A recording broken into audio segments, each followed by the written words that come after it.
Olá, meus irmãos, a paz do Senhor. Neste momento, eu quero compartilhar com você mais um vídeo e o assunto de hoje é política. Deixa eu lhe fazer algumas perguntas aqui.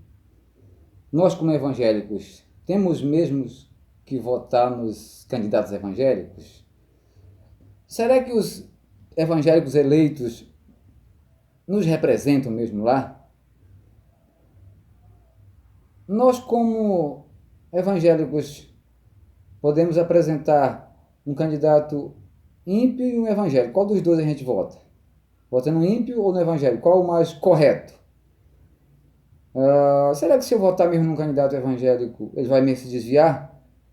Para essas e outras perguntas, a resposta nós temos nesse vídeo. E, portanto, eu conto com você para ficar conosco até o final desse vídeo, para nos ajudar a divulgar, porque é de suma importância. Então, meus irmãos, hoje nós vamos falar, como já disse, um pouco sobre política. Eu quero que você nos ajude, contribua conosco na divulgação desse vídeo. Política é um dos assuntos muito sério, muito importante, apesar de muito polêmico, mas nós, como servos de Deus, também precisamos estar inseridos dentro do contexto político, porque não tem como a gente ficar de fora. Não tem como a gente não participar da política, até porque o nosso Brasil há uma política de uma democracia participativa. Então, nós, tanto como cidadãos, como servos de Deus, também precisamos participar da política, fazer parte dela, porque quando nós participamos, nós vamos moldando ela do nosso modo. Se nós não participar, ela vai ser moldada da maneira e do modo das pessoas ímpias que não conhecem a Deus. Então vamos lá. O Brasil é um estado que a gente chama democrático de direito, é um país que tem, né, o seu governo formado a partir de três poderes: o poder legislativo, o poder executivo e o poder judiciário. Então, o poder legislativo é aquele que faz as leis, que criam as leis do nosso país. A responsabilidade é deles, ou seja, os deputados e os senadores, né? A chamada poder bicameral, ou seja, as duas câmaras de senadores e deputados. Eles são os que fazem as leis do nosso país. O executivo, que está lá em cima, né? Que é aquele que, na verdade, executa as leis. E o judiciário, que é aquele que faz a aplicação das leis já depois de criada e já sancionada, executada pelo presidente da República, o poder executivo. Tanto o presidente, quanto o governador, quanto o prefeito representam o poder executivo. Então vamos lá, eu quero muito que você nos acompanhe nesse vídeo, porque eu sei que esse vídeo vai ajudar muito a mim e a você a compreender melhor o nosso contexto político.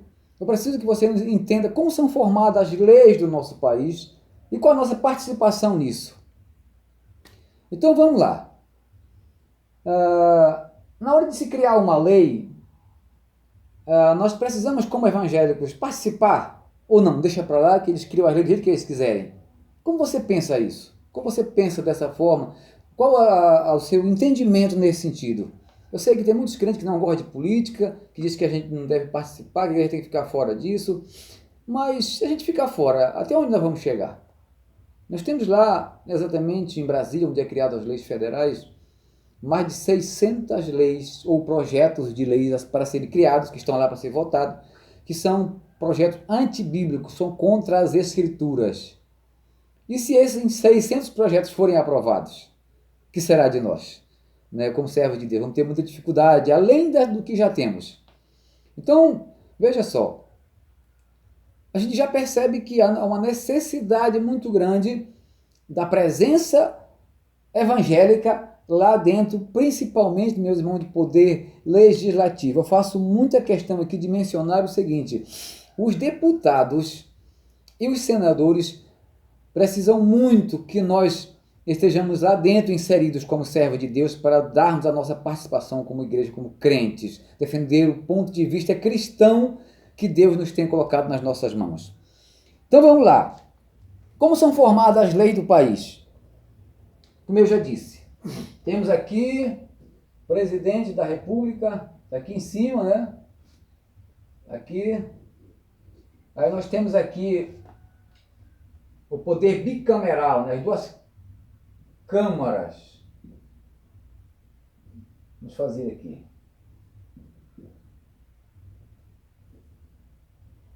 Aqui são vários, veja só. Aqui está o Senado. O Senado Federal. São 81 senadores. Tá? 81 senadores. Eu botei aqui, fiz uns desenhos aqui, como se fosse de pessoas. 81 senadores. E temos aqui a Câmara dos Deputados. A Câmara dos Deputados, que é formada, a Câmara dos Deputados, que é formada por 513 deputados federais. 513 deputados federais. Aqui dá para ver, né? Então veja só, meus irmãos.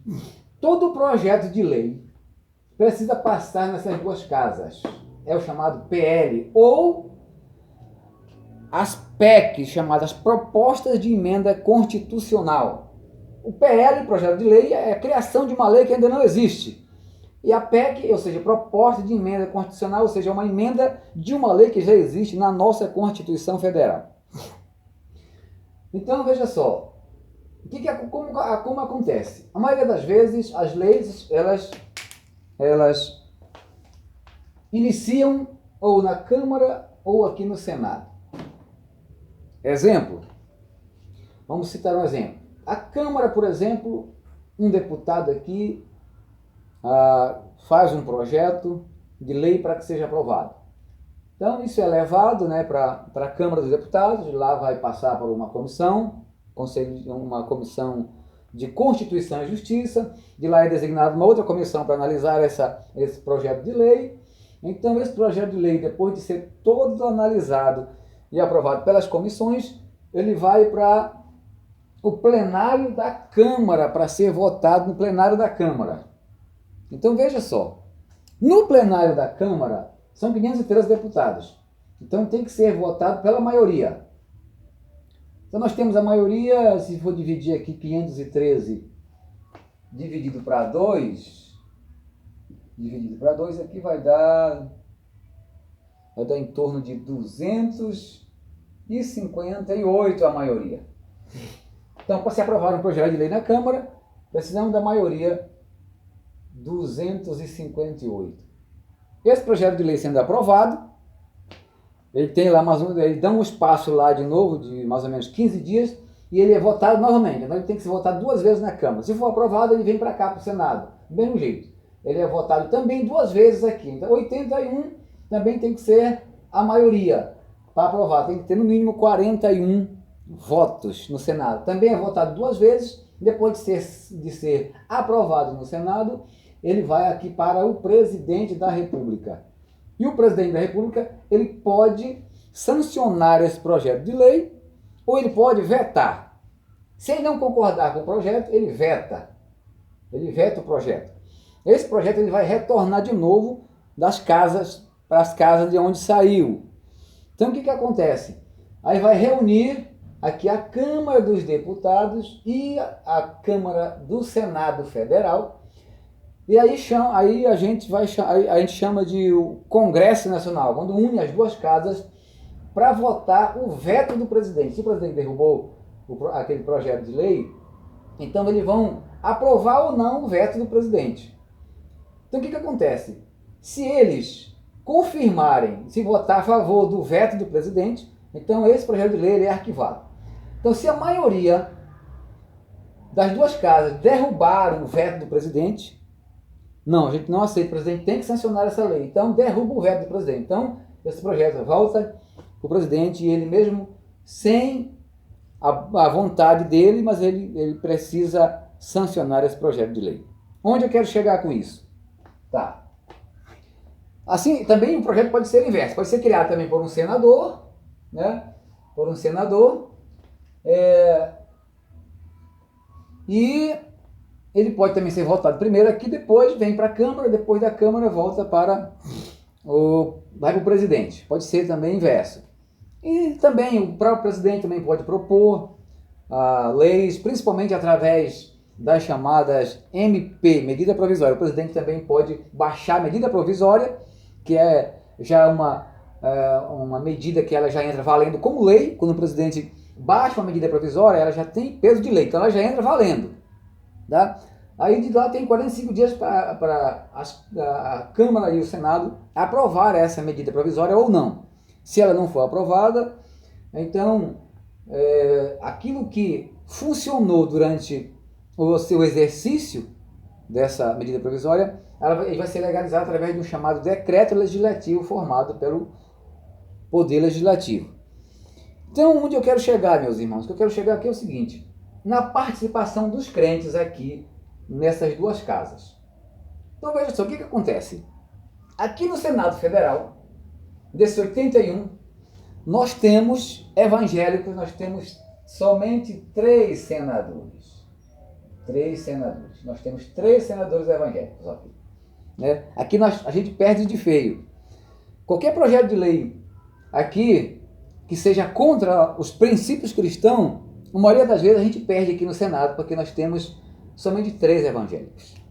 Na Câmara Federal, na Câmara dos Deputados Federais, nós temos 93 deputados evangélicos.